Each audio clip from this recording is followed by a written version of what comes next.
どうも、こんにちは、ひげこえです。今回は XF16mm、80mm のズームレンズを紹介してみたいと思います。今日の動画でご紹介するレンズは、10月の運動会の時にレンタルしたズームレンズの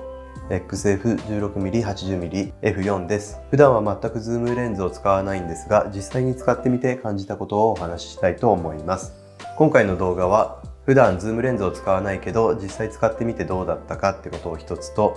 どこでレンタルをしたかっていうことをもう一つお話ししたいと思います。作例を交えて紹介したいと思いますので、もしよかったら最後までご覧ください。子供園の運動会なので他の子が写っていたり園の名前が出ていたりするので使えない作例も多くなってしまいました。ちょっと作例がいつもより少なめになるんですけど、そこはちょっとすみません。今回は軽い感想っていう感じで、このレンズをレンタルしてみて正解だったよってぐらいの感じのお話として聞いていただければなと思います。それでは行ってみましょう。まずズームレンズを使ってみて実際どうだったかっていう感想なんですけど、簡潔にお話しするとサイズ感に慣れてないので首も痛くなるんですけど、実際にその使用感としてはめっちゃ便利だったなという感じです。今回はほぼほぼ運動会でしか使っていないので、そのあたりについてピックアップしてお話ししたいと思うんですけど、焦点距離はフルサイズ換算にすると、望遠側は 122mm ぐらいになるので、望遠としてはそこまでのズームではないかなと思うんですけど、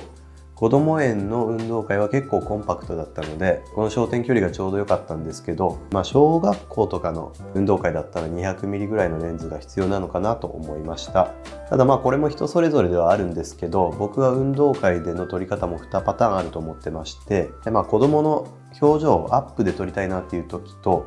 運動会の雰囲気も含めて、友達とかも含めて全体像を撮りたいなっていう、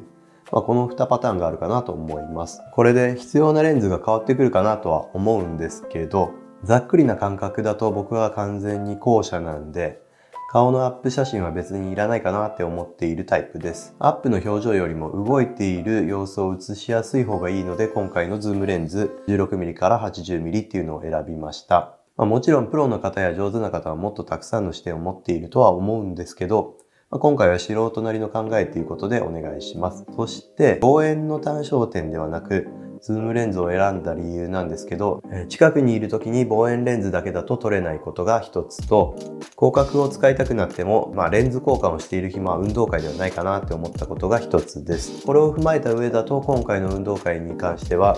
ベストなレンズを選択したかなと思ってます。ちなみに16から 80mm のレンズは大きいけど比較的コンパクトで、しかも手ブレ補正もついているんですよね。それもあって動画も撮りやすいかなと思ってこのレンズをレンタルしました。あとちなみに今後ズームレンズを買うかどうかっていうこともちょっと考えたんですけど、確かに便利でしたしズームレンズの必要性も結構分かったんですけど、コンパクトな単焦点の方が好きかなと思いました。そしてズームレンズの写りが負けているとも思いませんでしたし、結構好きな写真もかなり多かったんですけど、やっぱりちょっと単焦点の方がテンションも上がるかなと思いました。あとこのぐらいのサイズ感で公園とかに持っていくのもちょっとしんどいかなというのがあります。実際公園に持って行っても撮れるとは思うんですけど、一緒に遊びながら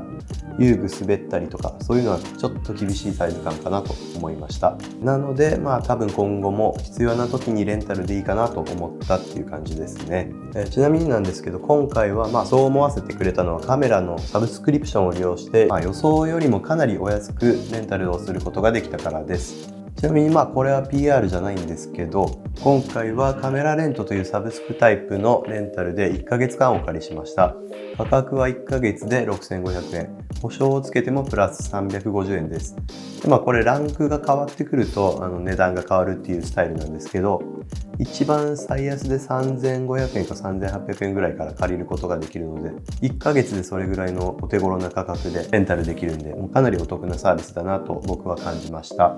普通はレンタルって1週間ぐらいだと思うんですけど、カメラレントは1ヶ月単位で課金をしていくっていう感じですね。一応サブスクリプション型のサービスとはなってるんですけど、1ヶ月間借りて返却した後にその後カメラを借りなかった場合は無料会員になるんですよね。会員登録をしたからといって1年間常にお金がかかり続けるっていうこともないんですよね。なのでとりあえず無料登録だけでもしておけば、いつでも使いやすいかなって思います。で注意点は3つあるんですけど、1つ目は返却期限がないので返し忘れる可能性が出てしまうっていうことです。これは返却日を過ぎると1ヶ月分まるっと払わないといけないので、期限は覚えておいた方がいいかなと思いました。2つ目は審査のために住民票の写しが必要っていうことです。これは面倒なんですけど、逆にきっちりしているなっていう印象を持ちました。でマイナンバーカードがあればコンビニでも出すことができるんで、これを機に僕は作りました。3つ目はランクの高いレンズや2本借りるときはちょっとだけ審査が多分厳しくなるんですよね。これは注意点ほどでもないんですけど、一応知っておいた方がいいポイントです。カメラレントについてはこれぐらいなんですが、競合はグーパスっていうサブスクタイプのレンタルサービスがあるんで、こちらもいつか利用してみようかなと思ってます。確かグーパスさんはビッグカメラさんと協業して、レンタルからの購入っていう、そういう流れがあったかなと思います。サブスクタイプはレンタル期間が長いことと安いことがメリットなんですけど、あとデメリットの方は普通のレンタルよりはちょっと審査が厳しいことと、あとレンタル前に電話がかかってきたのがちょっと手間かなと思いました。高額商品なんでちょっと試してみたいっていう時はやっぱりこういうサブスクで長い期間を安い価格で借りることができるっていうのはかなりのメリットかなと思います。という感じで今回はレンタルしてみた XF16mm、80mm についての感想と、あとカメラレントについてお話ししてみました。それではそろそろ終わろうと思いますので、今回の動画がもし良かったと思ったり参考になったなと思ったらチャンネル登録と高評価ボタンをよろしくお願いいたします。それではご視聴ありがとうございました。